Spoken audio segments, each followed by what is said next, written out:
Okay, so hi everyone. We're beginning session 3, which is unpacking the anti-gender backlash. We have been talking about this a bit in the last panel, and I think also we can tell that there's a lot of interest in this issue. So we're glad to have this specific discussion on it. And so what we're trying to do with this session is that we're going to dive into the complex relationship between technology and anti-gender movements, exploring how unregulated digital spaces, as we've been talking about, have enabled the spread of misogynistic ideologies and gender disinformation, which is one of the main concerns within TFGBV globally right now. So this discussion will shed light on how tech companies and also platforms inadvertently or sometimes deliberately fuel online environments hostile to advancing gender equality. And this session also aims to explore how other digital tools are misused to surveil, silence, and intimidate.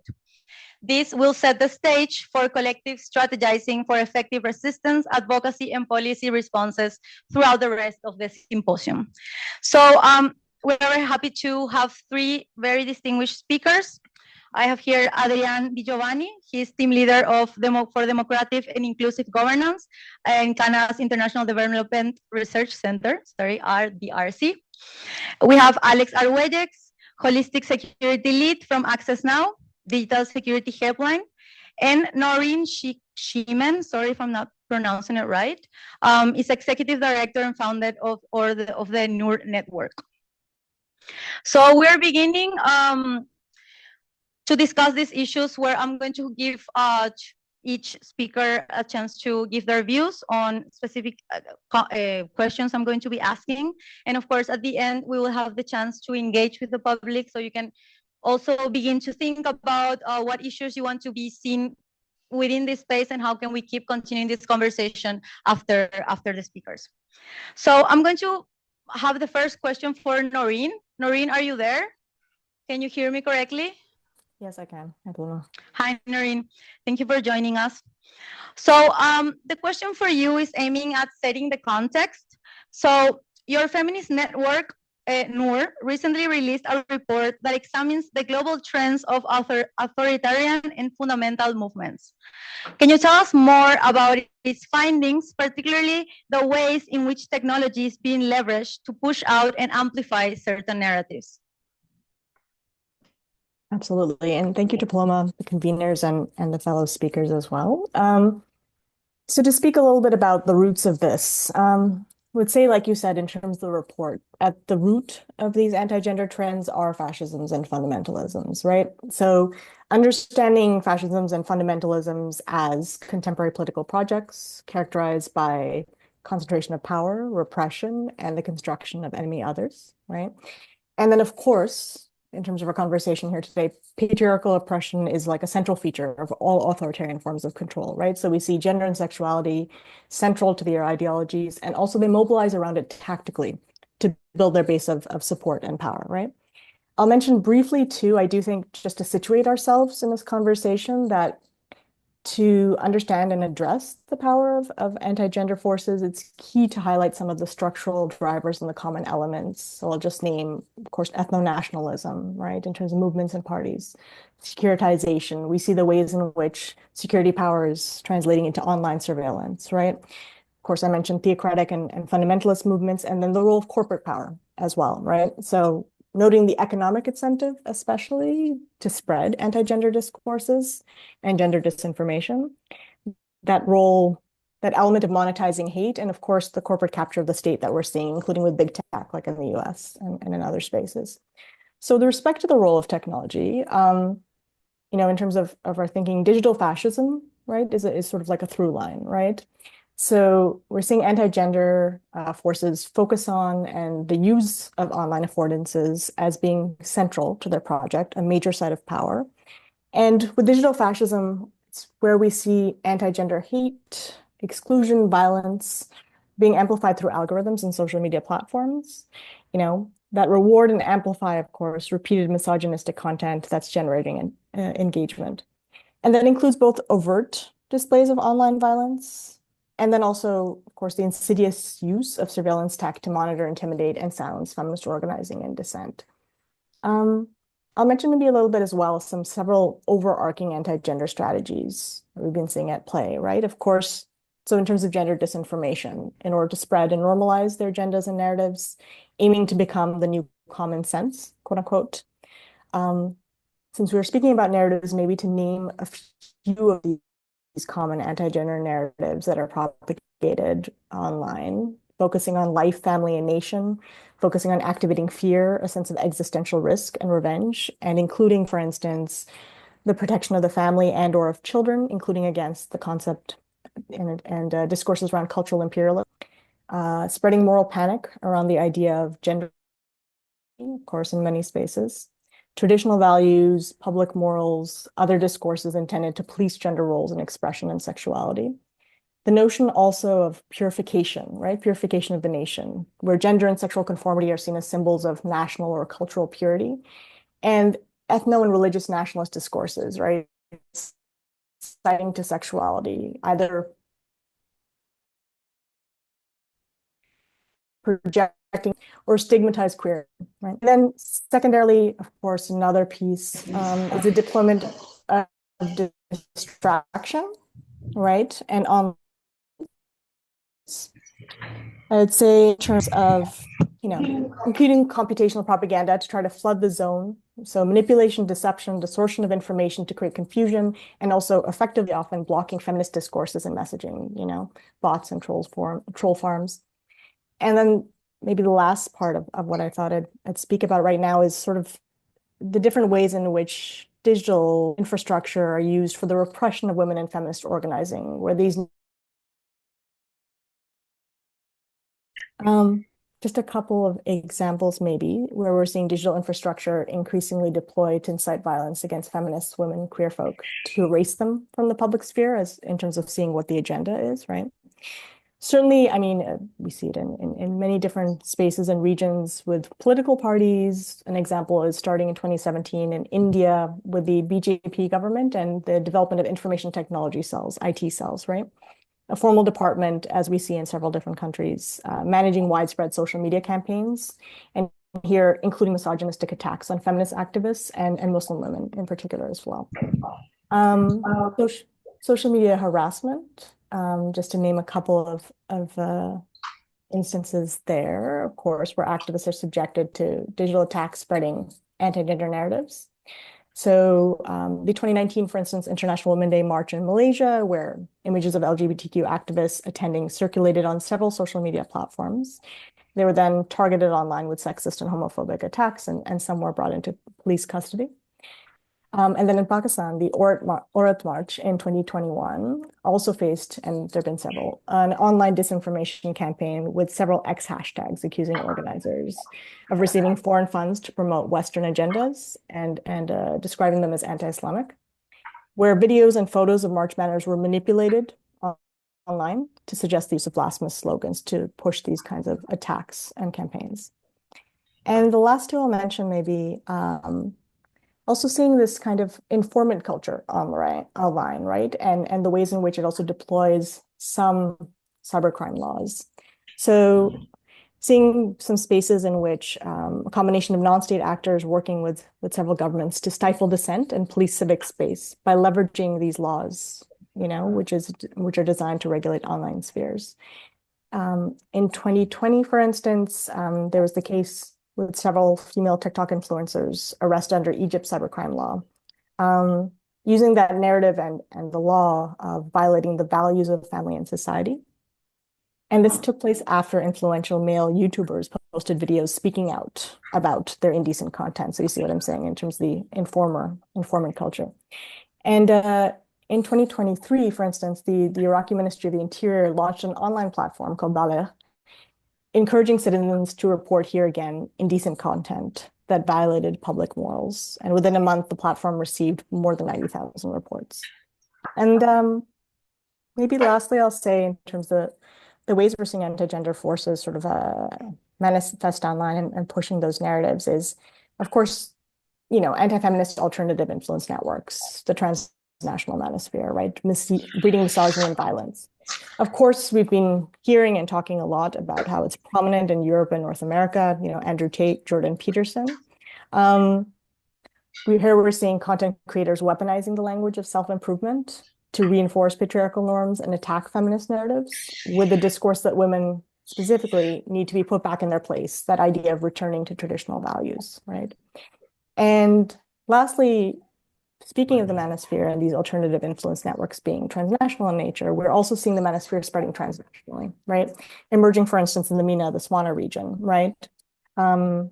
In many ways, but I'll just mention, for instance, in 2022, a former rapper, El Sheikh Sar, he launched a campaign in Morocco, which went viral, using the hashtag Don't Marry a Working Woman.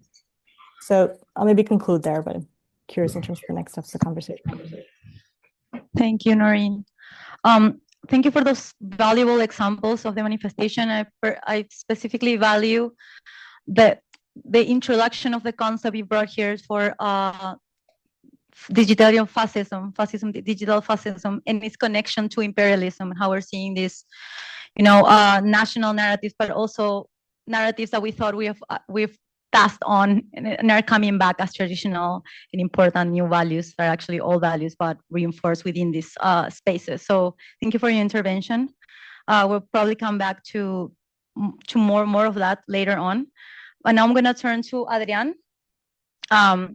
So Adrian, the research done by the IDRC supports in documenting how identity-based attacks, including those driven by anti-gender movements, are increasing among regions and borders. Can you elaborate on how these movements are signs of larger transnational challenges to human rights and gender justice? And what role does technology or is technology playing in strengthening their networks and strategies? Hi, thank you, and it's a real pleasure to be here today. Just do a couple. I'm going to say a few things and answer the question. I just want to introduce IDRC first. We're the International Development Research Center. We're headquartered in Canada, and we're part of Canada's official development assistance. We've been around since the 70s, long time, and really it's on a model of supporting local researchers, actors on the ground to develop knowledge, evidence, solutions to big problems. So I'm not speaking about our research IDRC, it's about all our local partners across Latin America, Africa, Middle East, North Africa, Asia, and so on. Some of you we've collaborated with over many years. And so the work we've been supporting on tech-facilitated gender-based violence is part of our larger work on what we call democratic and inclusive governance. So just a disclaimer, I'm not a tech expert, although I very much try to keep up with my colleagues and team members. And so first, a shout out to our team member, Rahia Seward, who's in our Amman office. She's been leading a lot of work on tech-facilitated gender-based violence. She made it to Taipei. We said, we'll come down to New York from Ottawa. But also, the more I've learned, the more we realize how vital it is to be active and to address issues in online spaces as part of our larger efforts to support what we call democratic governance. And I'll talk very briefly what that means. And that's a bit this idea that what we see online, we frame in terms of larger backlashes, sort of larger shrinking of civic space, declining of government accountability. And so it's a very important time and a hard time, and we're grappling with that a lot. And so day to day, it's just if you have progressive values or you're fighting for various rights, it's just not where we were a few years ago, and even when we started with some of our ideas. And so very much, I think we had an initial framing of this question, like how is the anti-rights movement coordinated across transnationally, and I wasn't. My initial reaction was it's not fitting quite well because, and so a first reflection is we've been. It's maybe seductive or easy to talk about how there's a coordinated anti-rights movement because you almost then can point to like one nefarious force out there in the world. And my reflection just over the last few days and trying to think what can I usefully say here is that there's many connections and interconnections, and sometimes it's coordinated deliberately, sometimes it's organic, and sometimes not. It's just a confluence of forces, and that's what we've been grappling with. And so our work on tech-facilitated gender-based violence, it's within a larger body of work on shrinking civic space, and on gender backlash.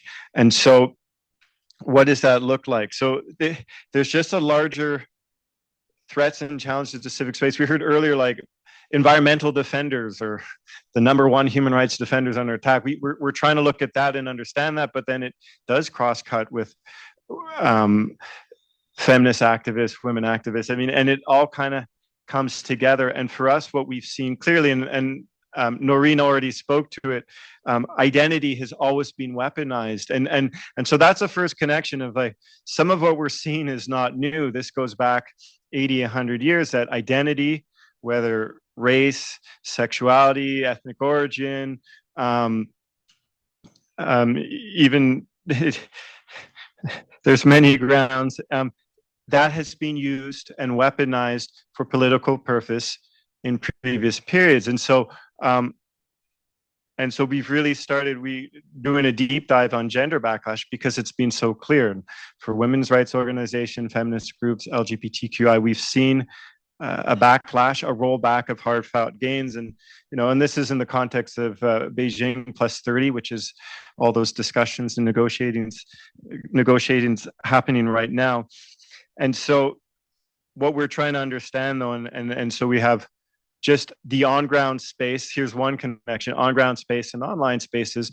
We kind of look at them in parallel, and we have many teams we're supporting on doing research on both, but we definitely see they're feeding themselves. I think Naureen set the stage beautifully. It's part of larger toxic norms using, and I think the example from Morocco illustrates perfectly how it's not the technology itself. It's a manifestation of larger anti-gender forces at stage. And really what happens here is you very much see the kind of weaponization of traditional social norms as the sharp point, if you want, and how it plays out. And there's also been a co-optation of rights language. I think many of you are familiar saying this is the rights of family, as opposed to rights of women, rights of individuals, rights over bodily autonomy. And so there you see some connections. One, there are influencers across regions, and the Jordan Peterson example, that's the example that, because we primarily support work, not Jordan Peterson, he's based out of University of Toronto, he's from Canada. We don't support as much research in Canada. About 70-80% of our work is in Southern context, but we do see stories, and some of it's documented, where you see Western, Northern influencers having quite a big audience in many different regions of the world. And that's the internet. And that's maybe sort of the connection, is media has always been used for propaganda, for, if you want, authoritarian or political ends. What we see now, there's a transnational element. I wouldn't say it's coordinated, but it's connected. And in some cases, we've seen these kind of malign online operations. There are different levels of coordination between the influencers, so the rappers, between the political parties, and between sort of day laborers who are running the bots. Sometimes that's done very coordinated. Sometimes it's organic. It's feeding an ecosystem, and then it's happening across. And that's why we always say we support local solutions to local problems. And the internet, online spaces, has thrown that paradigm very much. It's disrupted it, because where the harms can be caused, the sort of the harmful acts, and where it's felt, and where you look to solutions, it's not geographically bounded. It's not sort of localized. It's a sort of larger transnational environment that we're in. And so, just as a kind of, call it plug, on the kind of on ground working with various gender justice organizations, we have work that's just starting out now, really trying to help diagnose how is the anti-rights movements playing out specifically in a very contextual way in different countries and regions. And that's newer work. But then also what we heard in the last session, how to balance between concretely, like what are solutions, the kind of short-term harm prevention, protecting rights, but then a kind of longer term, what works to shift norms, shift the discourse. And similarly on tech-facilitated gender-based violence, we're almost, that work has started earlier. I just want to say, and because there was a discussion about data before, with the Center for International Governance Innovation, CG, we supported surveys in 18 countries first, and in the second round in 36 countries, forgive my math, diagnosing for the first time tech-facilitated gender-based violence. That's cgonline.org if you want to find her. Come to see us. It's safer spaces. So that's given the kind of global trends, which from what I understand, it was actually worse than people had feared, than the kind of more anecdotal lived experiences. And so there's some quantitative data. And then with groups like APC, we've been supporting the Feminist Internet Research Network to really work with groups to understand the kind of what's the response and how does that look. And so putting those pieces together, it's just I would say the three things, I'll end there, and hopefully I've stayed somewhat in time. The rhetoric, the use of language, that's very much transnational, and that's what's different in the online space with backlash, is that it spreads faster in ways, and it's just we can't keep up with the pace of it, I would say. The power to respond is much different, because for all the reasons I think, I'm assuming people know more than me in the room, that the kind of perpetrators are hidden, it's anonymous, it's maybe automated. And then I think the last thing is the policy audience. Who do you go to for changes? The platforms. I just want to recognize, I heard people who were at RightsCon and who have come from Taipei.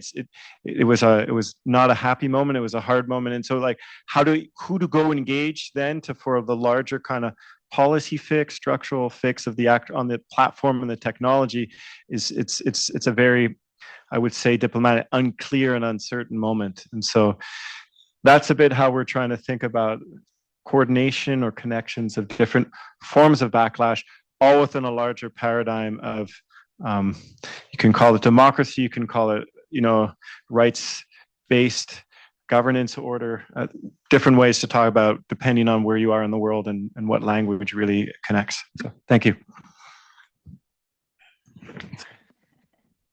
Thank you, Adrian. Thank you for such insightful comments. I would just like to highlight what you mentioned about it's not about technology, not technology itself, and this discussions we keep having on the neutrality of technology, and it's not neutral, it's how it's being used. So I think that really relates to what you were mentioning about the structural manners of the issue and how it connects with how it's being used, but also how it's reinforcing the issues that were before technology was even invented or evolved in the way that we know it right now.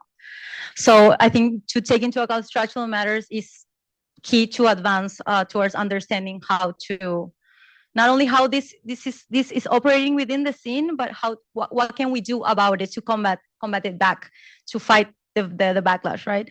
So moving on to Alex to talk about more about the tactics of suppression and silencing. Alex, you work directly with human rights defenders, activists, and journalists across Latin America. What are some of the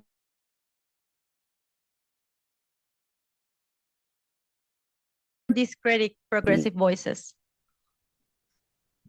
Hello, everyone, and thank you for that question. I think that question goes directly to the core of one of the reasons why I think participating in this space as a trans person, in my case, as a trans person from Mexico, in my case, is so important. So I think that one of the main strategies that have been promoted from not only trans movements, but also feminist movements and the intersections between both of those is fighting erasure. And I think that currently in the context we're seeing, specifically on how the US context influences the global south or the global majority, it's very important to take into account that many of the strategies we're seeing right now that prey upon these anti-gender movements rely on the fact of bringing the silencing or full erasure of these kinds of communities and the people who are advocating for elevating the voices, for like not only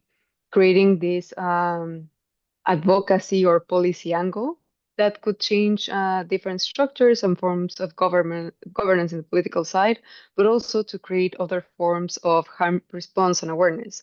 I think that in the previous panel, there was a very big discussion around like harm reduction and different approaches to that. And I think that in this sense, many of the strategies that are developing from civil society, not only in Latin America, but in different parts of the global majority, also rely on community support.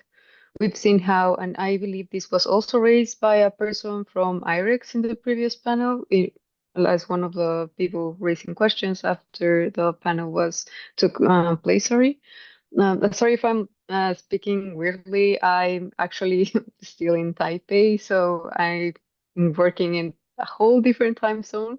But yeah, I think it's very important to acknowledge all of these strategies that come from the bottom up, like acknowledging grassroots activists and grassroots tactics that are basically operating on the fact that most of these communities that have been in sustained resistance over decades or yeah, even more than decades, are continuously being erased from memory and are continuously being displaced, not only from the social spaces of participation, but also from the social spaces of discussion and consideration into how we're shaping these policies or these responses to harm.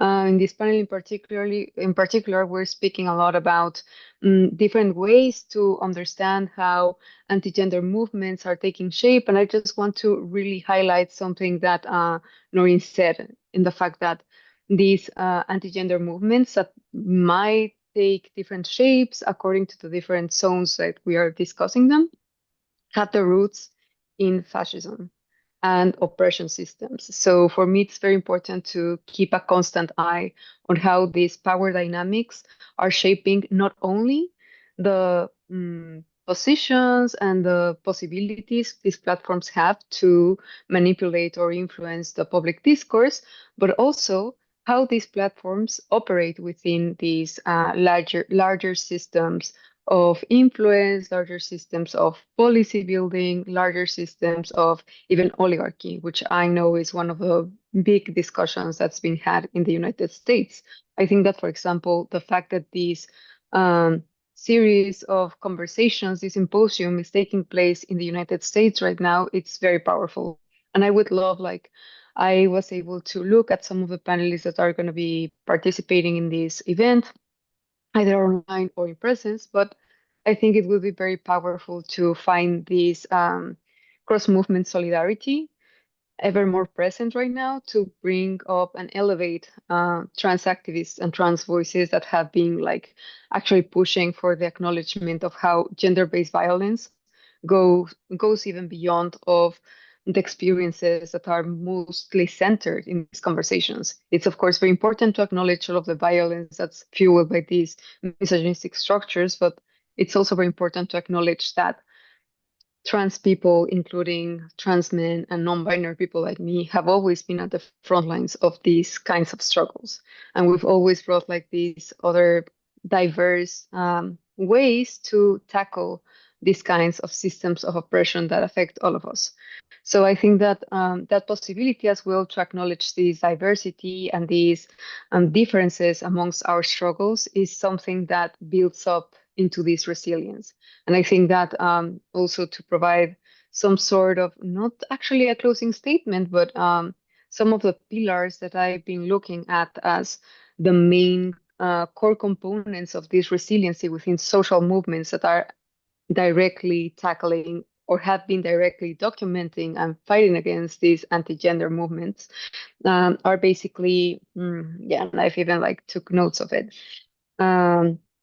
First, acknowledging, yeah, this erasure from different communities within what we understand as the fight against gender-based violence, either whether it's enabled or facilitated through technologies, but also whether it's enabled and facilitated through the social policy changes and like different initiatives we've been that are not only taking place or being promoted in this specific administration in the United States, but have been also inspired by these fundamentalisms and other kinds of movements that, once again, prey onto these fascistic and authoritarian forms of oppression that are somehow reigniting and rekindling in different parts of the world.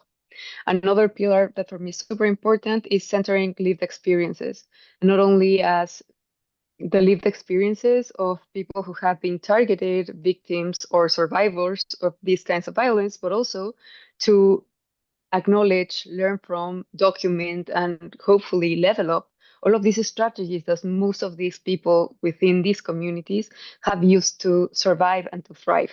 I think it's very important in this moment in history in particular not to give up into despair.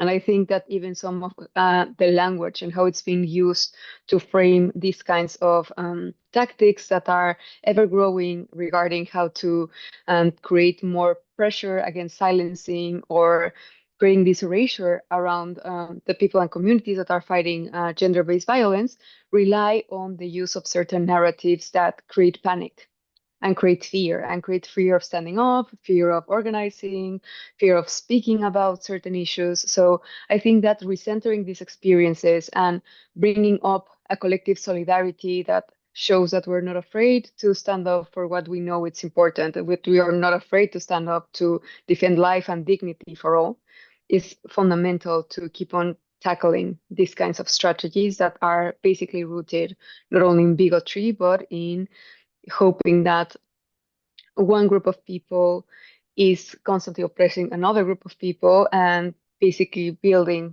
upon the death of a certain group. So another thing that I think it's super important to acknowledge here is the implementation of different approaches that are not only reliant on technologies as the full solution, but that take technologies as evidence of what is imbued in our systems, like in our social systems.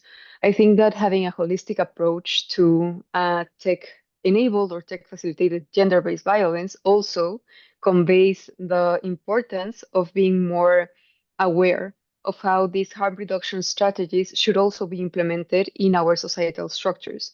In the previous panel, some people were speaking about how there is advocacy groups that work directly with different groups of people that have been facing certain charges because they've been offenders, and how different offenses can be categorized, because it's not the same to discuss people who commit certain offenses in the framework of survival, or people who commit offenses in the framework of wanting to oppress others.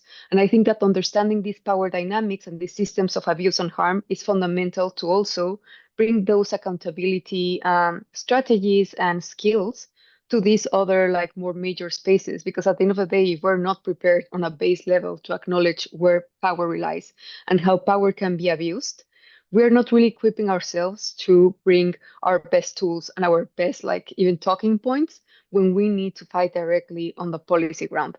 So I think that even like how we build up this political knowledge, this political awareness, and this like more nuanced approach to what it means to fight these oppression systems, we're really not going to be able to understand the root causes that keep enabling and strengthening or even like promoting the gender backlash we are facing today. So yeah, that will be all on my part for now. Thank you. Thank you, Alex. Actually, I would like to go deeper into some of the issues you mentioned about tactics. So following from that, we know that many times, several times, online violence often escalates to offline harm. So based on your experience, we were really interested to know more about the connections between digital attacks and real world threats or analogic world threats, including the mental health impact on those targeted. Could you profound more about that?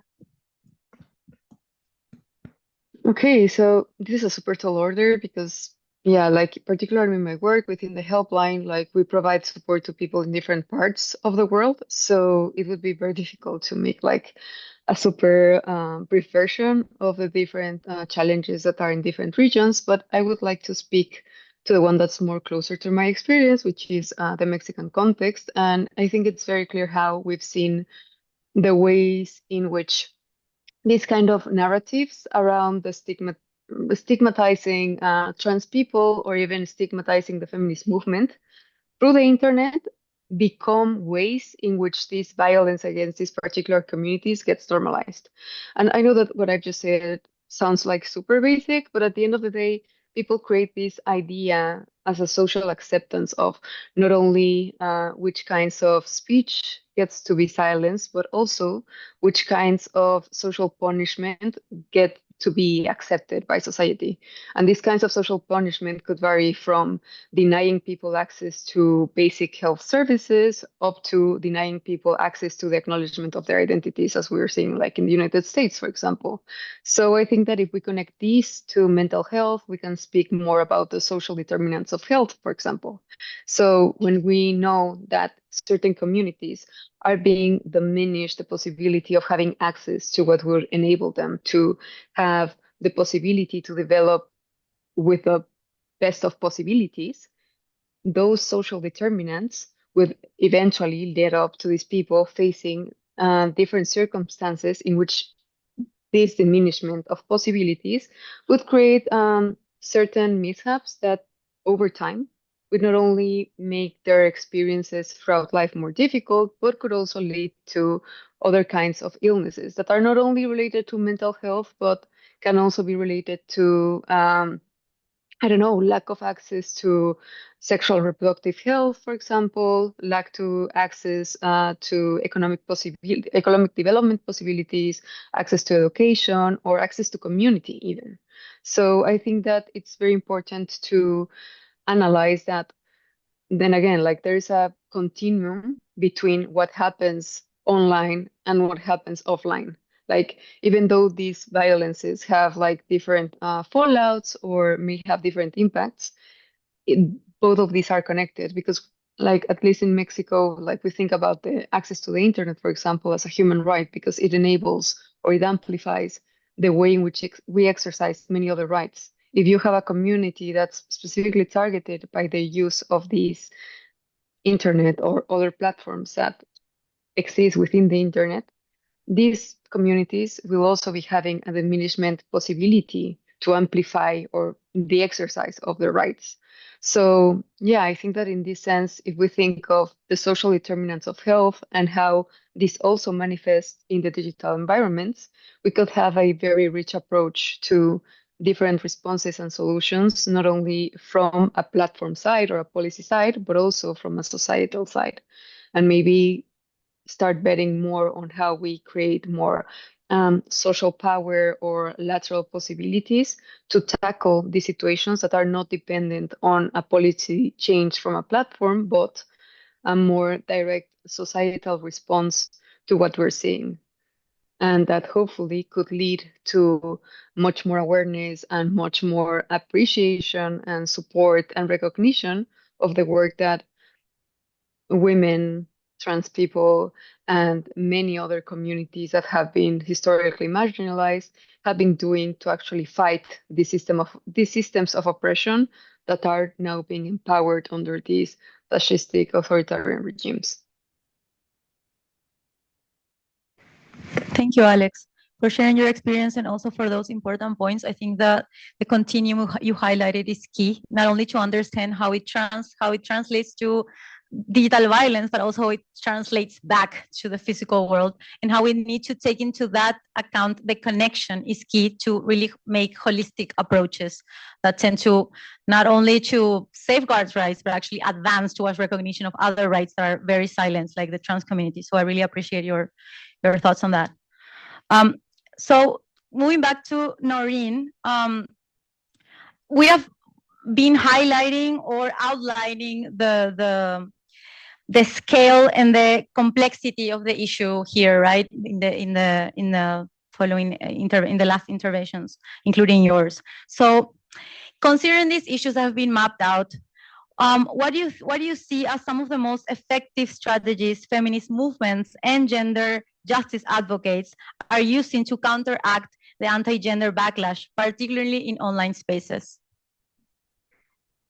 Thanks, Paloma. Yeah, and I think it's an interesting question, and I think that that Alex also spoke eloquently in terms of this. So touching on some of those pieces as well. So, I mean, I think there's coming from different positionalities, right? I mean, first of all, crucial to say that feminist movements are carrying out critical work, right, to counter anti-gender backlash using many effective tactics across spaces.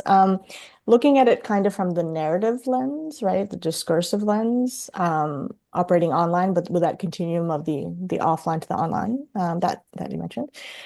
I think there's one of the tactics and in terms of the toolkits and the strategies is that piece around increasing narrative power and narrative strategies, you know, from our side, from feminist movement side, you know, thinking about what are the tactics that are focusing explicitly on winning the battle for the story, winning the battle of ideas, you know, moving strategically to control the debate, you know. I think that it's interesting in terms of a lot of some of the anti-gender actors, forces, and thinkers, you know, describe themselves explicitly as engaging in a kind of meta-politics, right?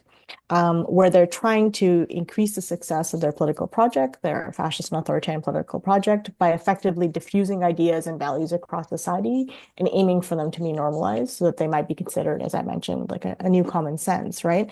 And so I think engaging in that field, right, whether it be on kind of like the micro level in terms of how feminist movements are themselves using satire and humor and memes and hope-based communications and deep listening techniques, right, to understand and to advance, deepen, spread their narratives, their messages, is one definitely a piece that is standing out. And then that overarching kind of approach here of better understanding the ways in which anti-gender fascist movements are using narratives and deploying narratives online, increasing their understanding of the narratives through specific, you know, weather reports, through greater knowledge and data analysis, in order to hack them, quote unquote, right? How feminist movements are intervening to change the frames around these topics, and also then to seed our own, right? So what is the story? What is the vision that we are promulgating, you know, whether it be online and offline?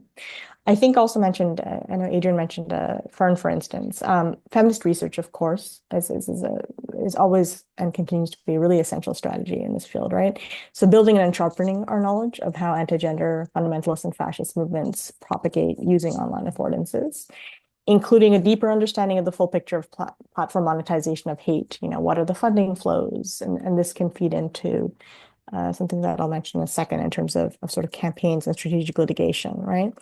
And then that piece in terms of community that Alex was speaking about as well, I think applies in so many different ways, right? And kind of ground up connecting. So what are collective, you know, in terms of the strategies, those are using collective learning processes, of course, to build digital literacy and resilience across feminists working at the front lines, to counter anti-gender strategies of disinformation, computational propaganda, surveillance, and attacks. And joint and targeted campaigns, I mean, certainly, and I know it's been discussed, I mean, in terms of pushing for internet governance solutions that foster platform accountability, but really crucially, those strategies that are developed in partnership with the communities that are most affected, you know, by fascist and fundamentalist forces online and also offline. But then maybe last I'll mention, I think, thinking deep and long-term, thinking structural, thinking from an analysis of power, right? The feminist strategies that are especially coming to mind is like, I mean, I think where we really see feminist, trans, and other progressive movements working at a deep level in terms of addressing kind of like the political social norms here is that it's essential just to harken back to those structural drivers, right? Essential to work to challenge fascist and fundamentalist forces at a structural level through joint strategies that are addressing the systemic drivers that fuel and sustain what, you know, what some call the hydra, the many-headed hydra of fascism and fundamentalisms, online and offline. And this is going and looking towards and addressing the economic incentives, understanding the role in terms of oligarchy, as Alex mentioned, and in terms of imperialism. So what is the deep work that's being done to address the systemic drivers and those strategies that feminists have, which is, a number to speak about there. And then, of course, in terms of, and of course, APC and many other feminist actors speak eloquently, that piece, again, going deep of sort of how do we understand, conceptualize, and build tech, right? So the taking back the tech. Those feminist strategies that focus on challenging and shifting the power dynamics embedded in technologies that fuel these anti-gender narratives and impact. And especially those tactics and those kind of coming together around strategies of global South-led feminists working to rethink the role of technology, to reconceptualize how it's designed and developed so that it serves communities instead of preying on them, right? Preying on women, trans communities, and feminist communities, in addition to rethinking internet governance. And I think I'll maybe end here by speaking about a kind of overall emancipatory project, right? Because when we're talking about these forces and how they manifest, through these different affordances, these are it's deep work. And so it is a time in which these narratives are being utilized to trigger and promulgate despair and panic, for sure, right?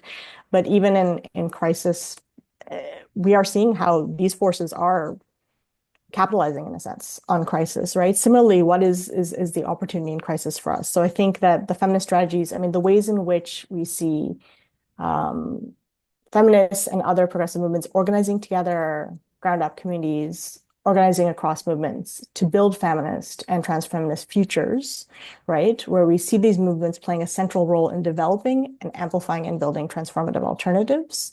I think that in order to counteract anti-gender, fundamentalist and fascist power, that piece of world building is key, right?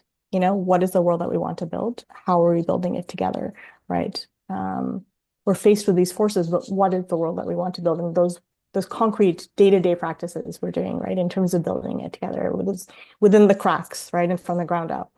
And so I'd say lastly that I think to effectively counter, these projects, the crucial work is to present and build these concrete alternatives of justice, of feminist deep democracy, of mutual thriving, so to present in the ways in which feminists are every day presenting and building another choice to the fear and hatred-based path forward that fundamentalists and fascists are offering. Thanks. Thank you, Naureen, for such important points. Of the many important things you said, I would just like to highlight the collective aspect you mentioned, the collective building on knowledge and not only understanding the systemic issues, but also the new challenges that are affecting us today and how we need to move forward transformative spaces of thinking and acting that brings about, of course, feminism as a core central element of that. So thank you for that. And also building up on what Naureen was mentioning, the strengthening of movements, of organizations strikes out as key as well within this space. So turning back to you, Adrian, as funders, what are your main priorities? And I know this also has been a subject of concern within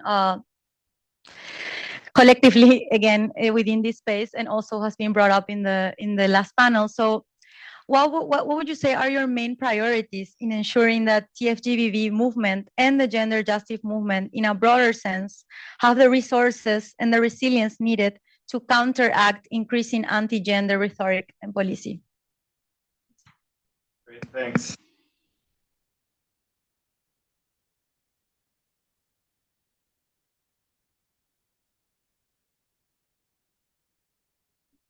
Sorry, red means green means go, red means stop. It's a hard question to answer. It's so many questions right at this very moment. And the simple reason, because we're a kind of small to mid-size funder, IDRC. There's been a lot of large cuts, as many people know, in the larger kind of international development space in the last few weeks. Some of it publicized more than others, and so many of the countries who've largely been supportive of many kind of rights-based approaches are retreating. And so these are things in the news. We've heard in the US, but the UK also. We've heard about France, Belgium, Holland, Sweden, we think also. And so the funding environment is changing, and we anticipate an environment less funds with potentially growing need.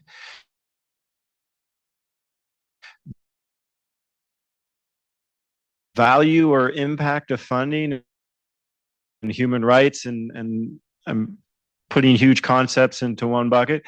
Funding for development doesn't necessarily. And so we are going to find out what the world looks like, what it means in the coming years. And what it's going to mean is being sharper and doing, it's this terrible of doing more with less. But that's just the reality in terms of funders and in priority setting.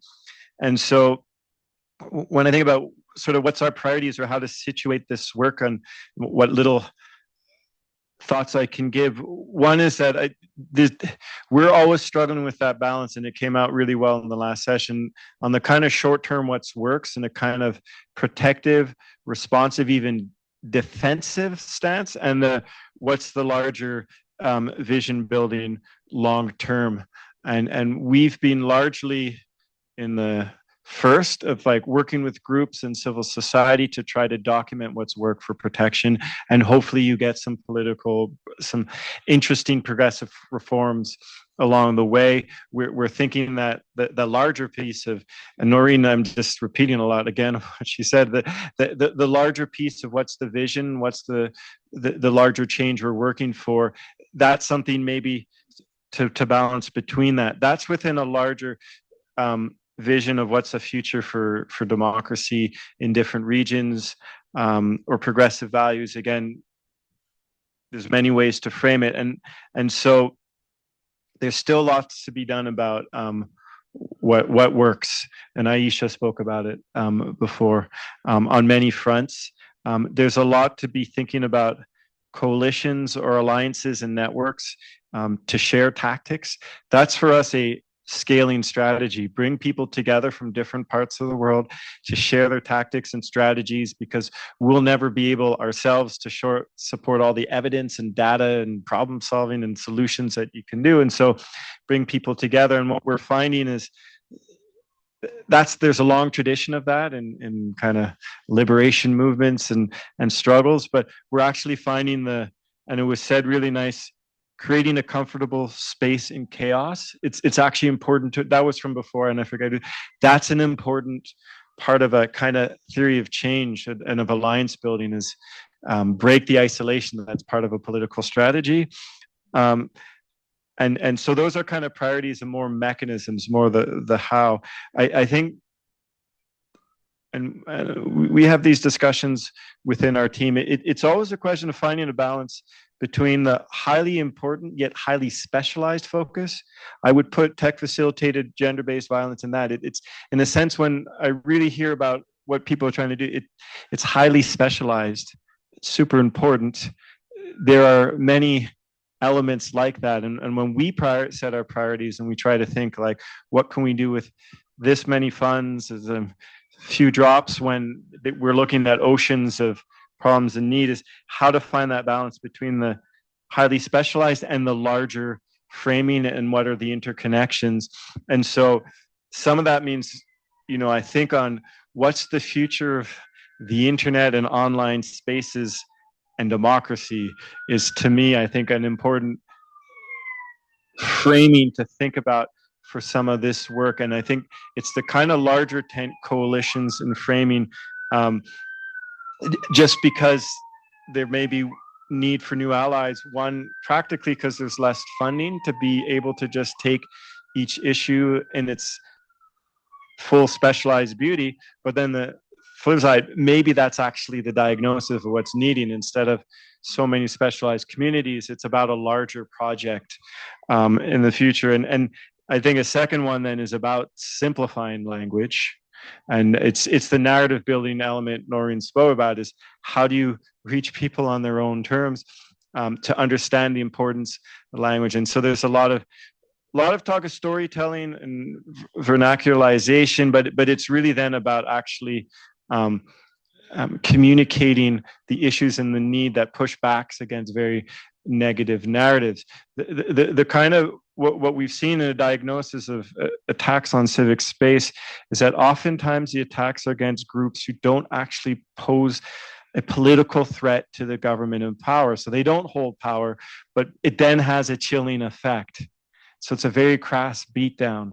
The flip side is, though, seems to be some evidence, and I'm speaking to one report we supported a year ago. If anyone's interested, come see me. It's on identity-based attack. There seems to be an inflection point where actually a larger general public, they'll catch on. They'll say that's a cynical use of attacks, and I think we're right now in a moment where there's we saw a huge cynical upsurge. It's more than cynical attacks, especially in a U.S. context on gender equality, and that's what I'm waiting to see.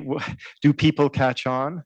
And do they see? Because then it becomes counterproductive. And I think it's trying to find those moments where you can get the messaging, the vocabulary, the stories, the narratives that really people begin to build sympathy and empathy for people who are being targeted and attacked. And so there's a lot of thinking about how to do that. But I think then what we call first principles is really bringing back it's a larger project of building larger visions and a project for the future, whether and I think it's more than just because there was a question before, should we focus on rights con or gender space? I think you have to there's a larger space and how you connect that out and how you do it.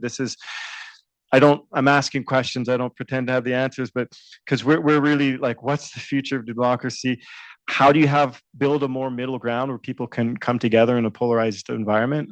Polarized environment means everyone's demonizing everyone, and how do we just come together and talk about it and talk to people and agree to disagree? That's like my basic point. And because it's in the context of a decline in trust in institutions, of social norms that are fast changing and we can't get a handle, and more specifically in a tech space, I fully understand the trust in institution also includes the tech platforms now. I mean, anecdotally, I went in with low trust into 2025 with tech platforms, and I don't do much on social media because I have just other things keeping me busy, and I have very little trust now. But all the institutions, what do those institutions look like in the future? Whether basic institutions of governance and government that have to solve a huge set of complex, challenging problems, but then also how to bring tech platforms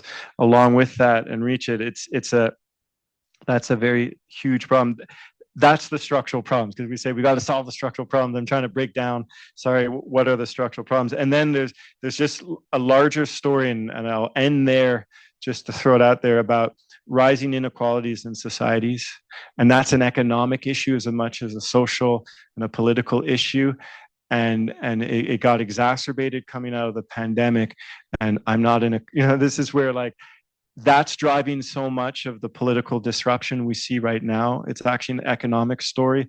And that's something we try to think about, and how to engage our economist colleagues, but also our climate colleagues that's the largest structural one where I can pose it. And I think we have to think about all those links. And we're very far removed then from people going online and feeling violence and experiencing it. And so that I'm just trying to unpack some of the structural.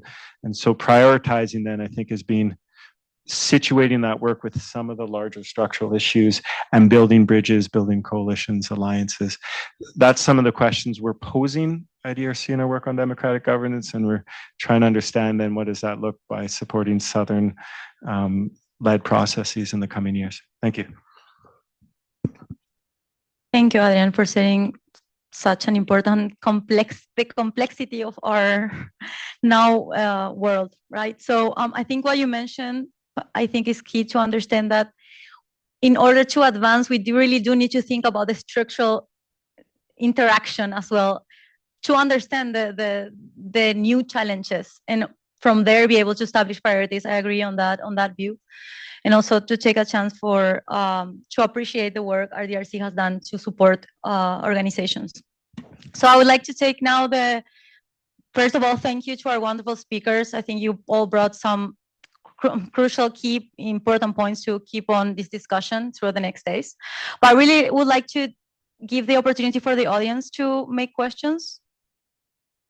Okay, so maybe we have online questions, I know, so maybe we can start by there and then go to the audience. Okay, thanks. Hello, can people hear me? Yes? Yes. Okay. We have some questions online. Hi, I'm Carla from APC. Hello, everyone over there. I will present 3 questions that we got on the online platform. And then we have one hand. So starting with the questions on the platform and then giving out the hand. We have a question from Sieda Fatima about South Asian contexts. Online gender disinformation is often fueled by conservative social structures. How can we effectively counter digital misogyny in societies where offline patriarchal norms reinforce it? So this is one. Second question is, my name is Farzana Kasim, and I am from Sindh, Pakistan. My question is, early marriage is also a form of GBV, which increased during the 2022 floods in Sindh. In Sindh, women do not even have the right to raise their voices for the rights. At the community level, if there is no internet, they are unaware of the rights. How can we raise awareness in Sindh, Pakistan? And then last one from Sabarina Pachon Torres. I want to know the approaches and mapping exercises that have been considered for women with disabilities, as they are also affected by the gender hate discourses, religious stigmatizing preaches, and strategies. So these would be the 3 questions online for all speakers. And now giving the mic to Kat, who has her hand up. Hi, all. Can you hear me? Yes. Yes. Okay, thanks so much. This can be for anybody. I have 2 questions. Can be for anyone, but I was thinking of Alex's intervention. Thank you so much, Alex. Beautiful intervention. So as the issue of tech-facilitated gender-based violence has become popularized in the global north, if we can say it this way, particularly among those in power, Melania Trump was mentioned earlier. What are any lessons or strategies that we can learn from others to ensure that the movement is not co-opted away from those who've been long affected, the trans community, sex workers, people of color, global majority? So how do those in power not now take over the narrative and shape what the discourse is and what the interventions are on TFGBV? And a bit related to this, Naureen touched on this, but again, for anybody is, with this expansion of TFGBV into spaces of power and the rise of fascism, how do we retain the empowerment for women in all their diversity and not have laws, legislation that then infantilizes women and just sort of imposes similar restrictions and surveillance that mirrors the CSAM space or otherwise just treats women as children or larger children? So those are my 2. Thank you so much for your comments today. Thank you for all your questions. Alex, would you like to begin touching base on the first question and all the other questions you want to, and then we can pass to Naureen and then to Adrian, if that's okay. So Alex, go ahead, please. Awesome, thank you. So answering really quick, like this last set of questions that were shared, in particular, the one that had to do with thinking of how strategies to actually keep the conversation going instead of just giving in to what people with more power could make the conversation become in a way. I think it's very important and very difficult to keep on track of certain generative conflict strategies that I think are super, super important in this point in time for the feminist movement, specifically the trans feminist movement. I think that the transformative justice initiatives that we've seen that came from really marginalized communities trying to find their spaces amongst these very complex societal structures that have denied justice and dignity for these communities have done lots of very important work on harm reduction and generative conflict. And I think that allowing us the possibilities to understand the differences between the experience a cis woman, a cis white, super privileged woman might have, and at the same time sharing space with a person who might be also facing gender-based violence, but it's not white, is not a cis woman, is not privileged, could allow us to embrace complexity as a source of strength. And I think that this particular approach to generative conflict could give us very important answers to fight these simplistic hatred narratives that are being so popular and so useful for this hatred and bigoted propaganda that's actually diminishing the possibilities we have to directly intercede or have like some advocacy, or even, as Naureen was saying, like using these cracks within the discourse to an advantage to basically transform the societal structures that are actually preying upon oppression. So I would think of that as a response to that question, but also like thinking of the other questions that we had in the chat. And the first one about the South Asia context, I think that it's very important to acknowledge, and I'm going to connect this with the question of Pakistan as well. When we think about the internet, we tend to gravitate towards these major platforms, like all of these platforms I'm not going to mention, but I know that are in our heads. And I think that something that's very important is that we also need to look at the internet beyond these commercial uses that are so popular right now. And for that, I would like to make just like this quick promotion to APC's also program about decentralized networks and community networks, because I think there's also a potential there.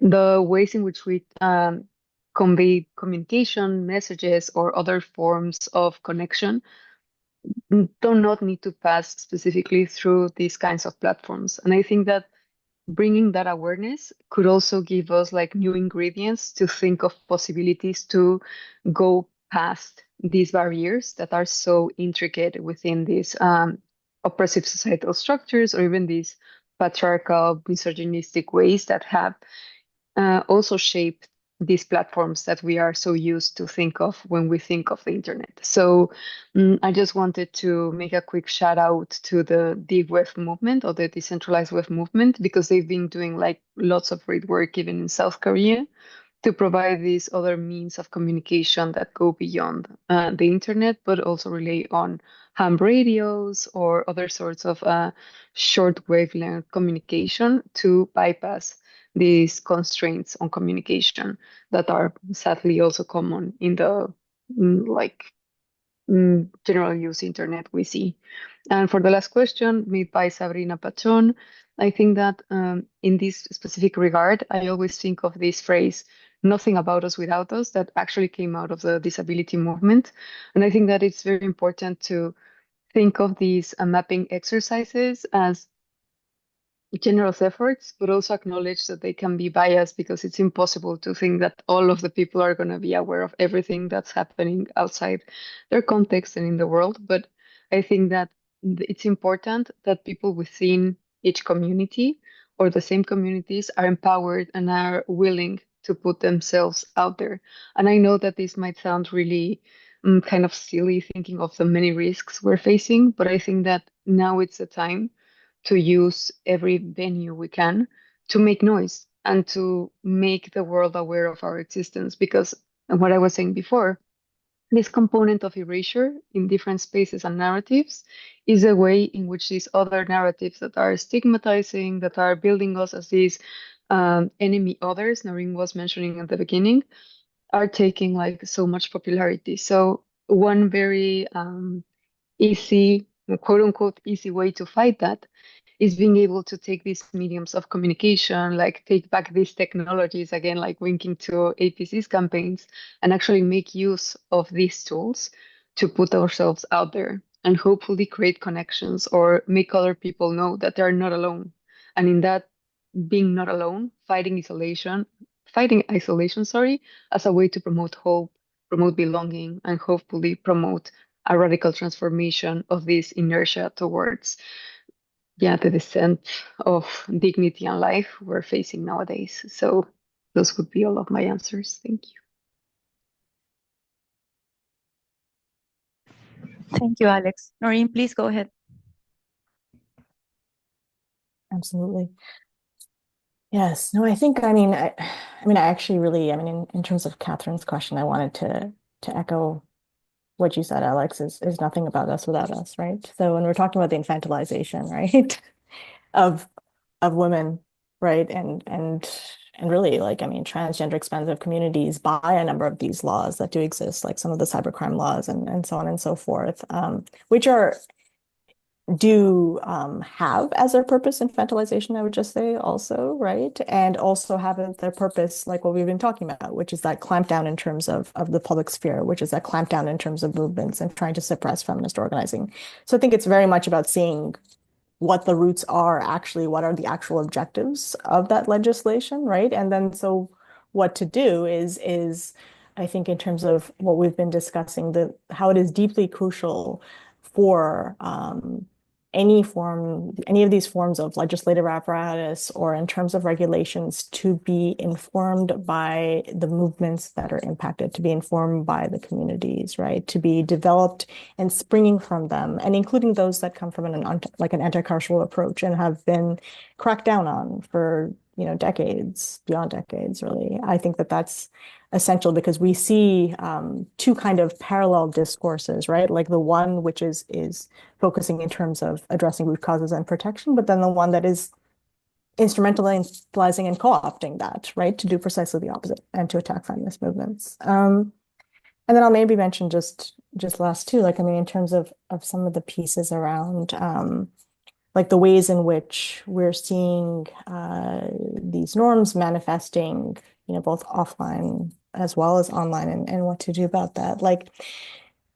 I think it goes back to what we're talking about in terms of just naming a few things that have come up, and Adrian also spoke to them, which is that piece in relation to really building power together, cross movement, right? Long term, deep organizing. I think that is one piece in terms of that building the power and building our numbers, right? I think both online and offline, right? It's really key, I think, for it to be connected. I'd say a second piece is that around what also can we do? We're talking about manifesting and speaking about what are feminists, having a reactive response, and a stronger reactive response is crucial and necessary in this moment when we are so besieged. But at the same time, as we're talking about really advancing, there's no shift to norms. There's no shift to a different political project if we're not advancing our own political project, if we're not advancing our own norms. And so I think really shifting towards that is essential. It's both essential and it's really part of our dreams and what we're here for, right? And I'd also maybe, certainly, absolutely, in terms of many global South-led networks, there's those histories of and ongoing processes and all the need to continue to break isolation, to share the tactics, the creative and effective tactics that are working for us across spaces, 100%, and there is that, I think that's the big spark of hope when we actually speak to one another, right? And we share and deconstruct and build and work together in terms of those.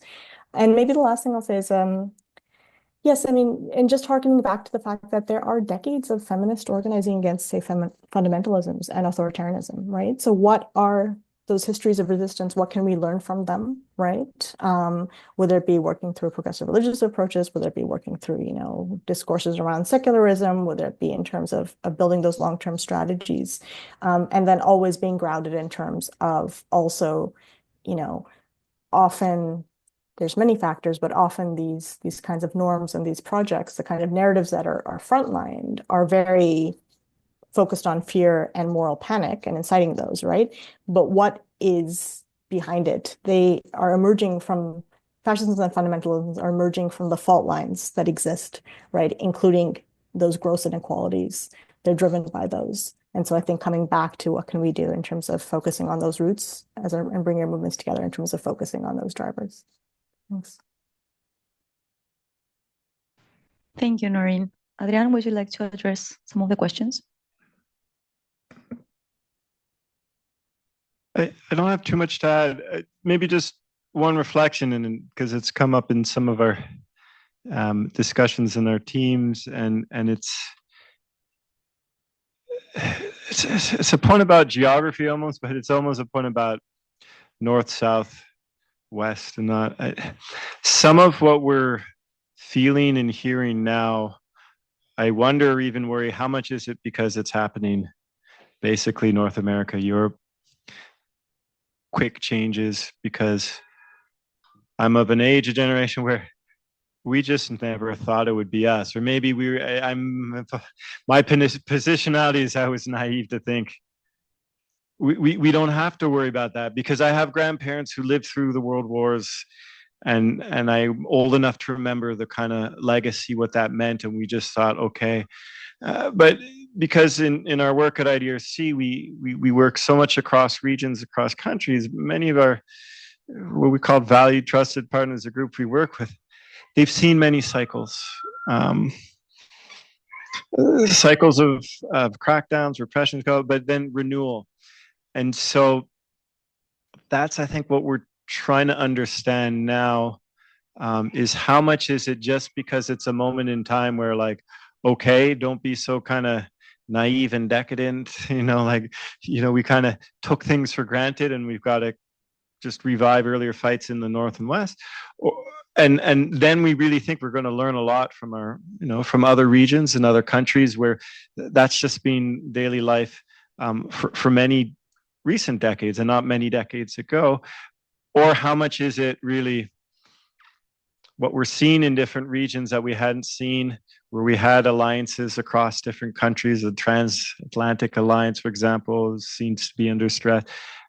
Is that then going to shift what's happening in all regions? And these are questions we can only ask within the last month or so. We didn't have to necessarily before, and what that looks like, let's see. And then to tie it back on tech-facilitated gender-based violence and online spaces, in a sense, though, that's like those distinctions of geography have already been breaking down for some time, as we've been saying. And so that's where to kind of reflect on what's really new and different and going to change, and what's not. And my own view, and we have a lot of very rich discussions again within our own team, and we're about 20 people and spread in different regions. It's kind of like this is a bit of a COVID lockdown moment if we come on 5 years, where what we thought the situation was in 6 months wasn't necessarily a year and a half, or 3 years out, and now, like, we're here and no one's wearing masks, and we're thinking about other things. And so that's, I think, just the one thing is the short-term moment we're trying to understand and catch our breath, and then the longer term, and that's where, yeah, let's not be isolated, keep in touch with people, find the spaces where you can begin by, I guess, feeling safe, but then longer term build larger projects. Unfortunately, build back better is now something we say more with cynicism than hope. And that's really then what's the build back better. Sorry, thank you. Thank you, Adrian. We want to take questions from here now, from the audience. Could you all raise your hand so I can have a sense of how many questions there are? Okay, I have 3 here. Okay, so then we take with these 3 questions and we go back to the speakers, and then we close the session. So is someone going to? Okay, you have mics on the table. So you want to go first? Can you? Ooh, that's loud. Thank you so much to the speakers and for your moderation. It's been a great conversation. I want to hone it back into the digital world a little bit and see how you're thinking around audience segmentation when it comes to digital spaces and being able to reach audiences in space that seems to become echo chambers to messaging, where it becomes, thanks again and enabled by algorithms and other technologies, it just seems like it's becoming harder and harder to permeate messages back and forth. And so it constantly feels like we live in very different realities, and that we don't communicate to each other. Like, further than, you know, communication issues that there might be, is there's also, you know, obviously misinformation and other aspects to it. But I'm constantly thinking about avoiding burnout that comes from sort of screaming into the abyss. So how are some of the ways that you're thinking around strategies that allow, you know, democratic causes or like very social justice issues to go beyond the barriers of that segmentation? Thank you. Thanks. Who else had their hands up? Go ahead, please. Yeah, I have two questions. The first one is related to research. The current administration's anti-gender policies have recently attempted to erase feminist research.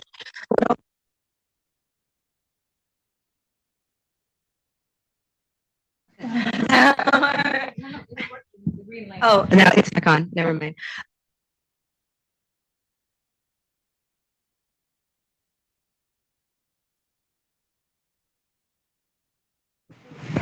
Oh, thank you. So the question was, the first question is, the current administration's anti-gender policies recently attempted to erase feminist research. What alternative strategies can we use to protect and amplify feminist research movements and vital data? And my second question is related to funding. In theory, I like the idea of focusing on larger issues as a funding strategy that, as a way to fund strategies.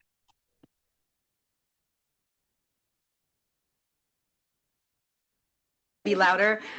In theory, I like the idea of focusing on larger issues as a way of funding strategies that combat anti-gender policy, but I recognize that smaller communities have very unique issues and do this work because of ostracization in larger movement spaces. How do we ensure that certain criminalized marginalized populations like sex workers and trans people are included in creating broad strategies and you know, and funding policy changes? I hope that you were able to hear me. Thank you, and sorry for the technical issues. The tech is fighting back the. So there's a third question, I know. So who was? Please go ahead. Hi, everyone. This is Rana Kamal from IDRC. I'm a partnerships officer. It's more of a comment and an answer to Carla's first question, but it also builds on what everyone has been mentioning. So I think oftentimes we try to challenge the status quo, and we do less of educating those that are in decision making and the big tech platforms. So having worked for one of those technology companies, I'm comfortable to say that sometimes we forget that these people are just people like us. So it's not just institutions. There are people that we could educate about our cause. So one thing that is really important is to collect that data and evidence to create those compelling arguments that no one can ignore. And by having that data, that's how legislations are changed. That's how you can mobilize lawmakers. That's how you can mobilize people working in the tech companies. And I think that sometimes we focus so much on challenging, but we don't build the resource mobilization and engaging with the stakeholders with the right content to pressure them into making the right decisions. Yeah, thank you. Thank you. That was all right. There's no hands up. Okay, so we can go through all the speakers in the same order than before. Alex, if you want to answer first, then Naureen, then Adrian, and then we can also use this opportunity not only to answer the questions but also to give final regards or final thoughts. There you go. Thank you. Sorry, I'm thinking Spanish translating. Sometimes it's loading. Here. So Alex, please go ahead. I think the word you were looking for was remarks, but I totally get the Spanish Englishing situation. So got you. So yeah. But thinking of these answers to these questions, I think some of the important points to answer to these were already covered in the interventions we had. But for me in particular, I want to go back to the importance of memory, which also means archival memory, and the importance of building strategies that are lateral strategies that do not rely on the like the acceptance of platforms of certain types of speech, specifically connecting to the intervention question on what happens, like why are we not maybe listening or like raising awareness on the work and advocacy sex workers and trans people have done. I think it's very important to recognize that in particular, like for me, one of the groups that changed my understanding of technology as a technologist by trade was understanding the history of sex work and technologies. And for this, I want to highlight the work of an organization, well, initiative that's called Hacking Hustling, that was actually supported at some point by the Electronic Frontier Foundation. And I think that recovering that memory and that history of communities in resistance and how they've used technologies to overcome systems that sustainably over time have decided that these communities should be eliminated from history is fundamental to bring back strategies and use them at this crucial point in time where we're seeing like this rise of fundamentalisms and this rise of silencing and criminalization of different communities, which would also tie to bringing this awareness of how people with disabilities and their communities have survived despite being neglected over time for so long. So I think that this part of memory, beyond like specific funding initiatives and more like how can we acknowledge this work as fundamental for the preservation and the sustenance of dignity, is a way to reframe the importance and the prioritization of these kinds of initiatives and these kinds of work. Because at the end of the day, I think that in particular when we are speaking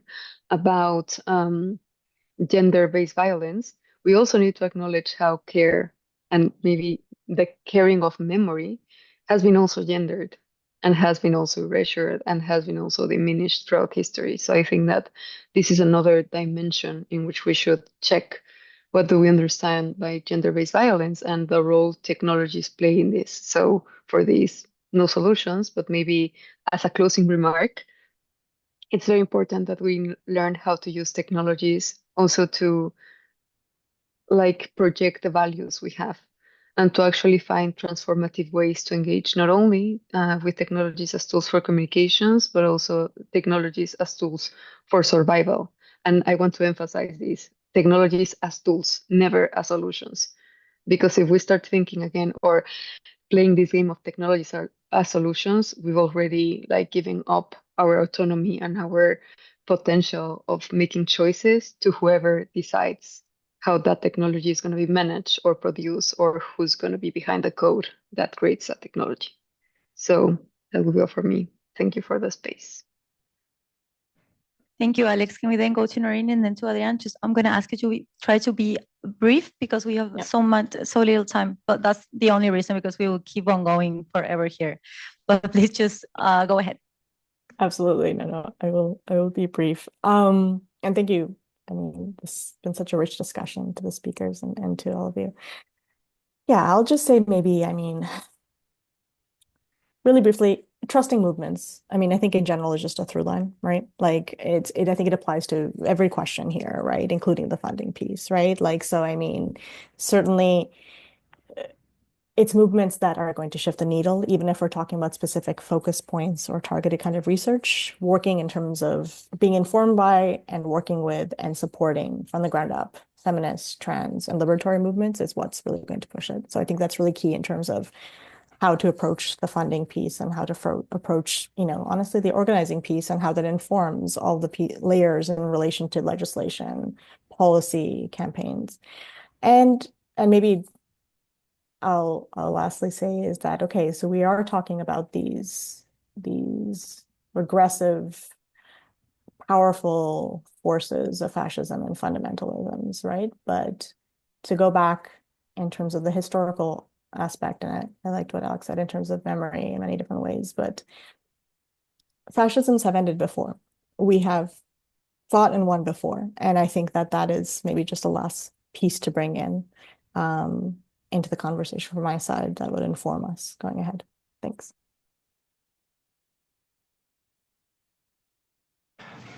Try to be quick. I just want to speak to the question about, what are alternative strategies on feminist research, if only because I feel it built off some of the remarks I made. One thing we think a lot about at IDRC is how do you take research and valuable findings and inject that into some kind of change process, contribute to change. So not academic research where it gets filed away in a nice journal, but really feeds into ongoing policy engagement, advocacy. We use different terms. And one thing we always say is use the language that you think will sell, that works well, that is fit for audience. The question you're asking, though, and it's one we're really thinking about, though, is what language do you hold the ground on, though? And you can't just gloss over because maybe you've internalized the logic, you're self-co-opting, or you're actually silencing groups. And I think that was maybe how I've understood some of your question. And I don't have an answer to that that's satisfactory. It's just, and we are asking ourselves in this moment in time, what's the margin of maneuver? Now I'm translating from French. What do we have to hold the line on and what not in terms of we're being true to various concepts, ideals, causes, what you want. And I think the important thing, what it forces us to do then is ask us, what are the different goals and how they relate and how do you sequence what you're trying to do? And I would say, and to end on a more general term, equality is taking a beating out there. I mean, for me, being near the UN, I'm an international lawyer by training, and the Universal Declaration of Human Rights was always, is something that's inspired me because from a kid, when I was sent UNICEF books from elder relatives who escaped the war, I mean, and so many of the basic ideals of equality, freedom of expression, which means you agree to disagree, you don't shout at each other and use hatred to demonize people. So many of these basic ideals are being tested and challenged and actually undermined. And so that's where I say, I have deep concerns about the larger piece, but then also very much concerns about how do you then recognize diversity, inclusion within all that. That I think is something we're all grappling with. And I think what that balance will be, what the prioritization, don't ask me to answer. That's going to be movements in countries and contexts around the world having that discussion and reflecting historically on the tactics. 100% that works, and the gender justice movement actually has a huge, in the research on civic space, has the most experience in the recent history. So let's capture history and archive and revive that. But then two is to, I lost my second point, sorry, before lunch. And so really then to try to find out what's the path before. That's going to be new struggles. And then, sorry, the only other point is to be very candid and honest about what hasn't worked and what needs to shift. So thank you very much. Thank you, Adrian and Alex and Naureen, for your wonderful interventions that are also very inspirational. So thank you all for your participation as well. We're going to close it because there's so many little time and we have so many more interesting discussions coming up. So thank you all, and we'll fall into the next section. Thank you.